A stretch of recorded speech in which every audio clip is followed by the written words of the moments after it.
Cash for query কাণ্ডে কৃষ্ণনগরের বহিষ্কৃত তৃণমূল সাংসদ মহুয়া মৈত্রের বিরুদ্ধে সিবিআই তদন্তের নির্দেশ দিল লোকপাল। বিষয়টি নিয়ে নিজের এক্স হ্যান্ডেলে একটি পোস্ট করেন গোড্ডার বিজেপি সাংসদ নিশিকান্ত দুবে। সেখানে তিনি লিখেছেন, এক বিবৃতিতে লোকপাল জানিয়েছে, আমরা সিবিআইকে নির্দেশ দিচ্ছি ধারা 20(3)(a) এর অধীনে করা অভিযোগের সমস্ত দিক খতিয়ে দেখে তদন্ত শুরু করতে। আগামী 6 মাসের মধ্যে তদন্তের রিপোর্ট জমা দেওয়ার জন্য সিবিআইকে নির্দেশ দেওয়া হয়েছে।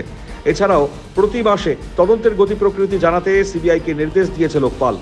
উল্লেখ্য, মহুয়ার বিরুদ্ধে নিশিকান্তর অভিযোগ ছিল শিল্পপতির থেকে টাকা এবং দামি উপহার নিয়ে তার ব্যবসায়িক স্বার্থ রক্ষায় সংসদে প্রশ্ন করেছিলেন কৃষ্ণনগরের সাংসদ।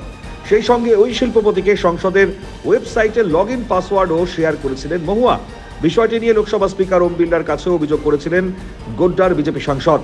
তার সেই অভিযোগের ভিত্তিতে লোকসভার এথিক্স কমিটিও এ ব্যাপারে তদন্ত করছে। কমিটি নিশিকান্তকে জিজ্ঞাসাবাদ করেছে, মহুয়াকেও ডেকে জিজ্ঞাসাবাদ করেছে।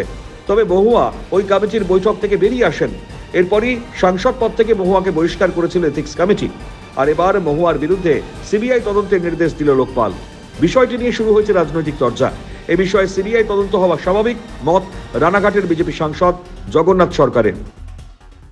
পার্লামেন্টে কোশ্চেন তুলেছেন, তার পাস আইডি দিয়েছেন, বিদেশে শিল্পপতির স্বার্থে তিনি কোশ্চেন করছেন, যেভাবে তিনি অর্থের বিনিময়ে, এটা জঘন্যতম অপরাধ।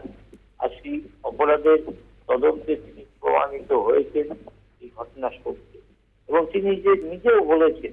তাই তার ব্যাপারে সিবিআই তদন্ত হওয়াটা স্বাভাবিক। কত টাকা তিনি পেয়েছেন, কার কাছ থেকে পেয়েছেন। বিজেপি নেতা সদল ঘোষের খোঁচা, সঠিকভাবে তদন্ত হলে উনি জেল থেকে নির্বাচনে লড়বেন। ঠিকঠাক ভাবে তদন্ত হলে উনি জেল থেকে নির্বাচনে লড়বেন।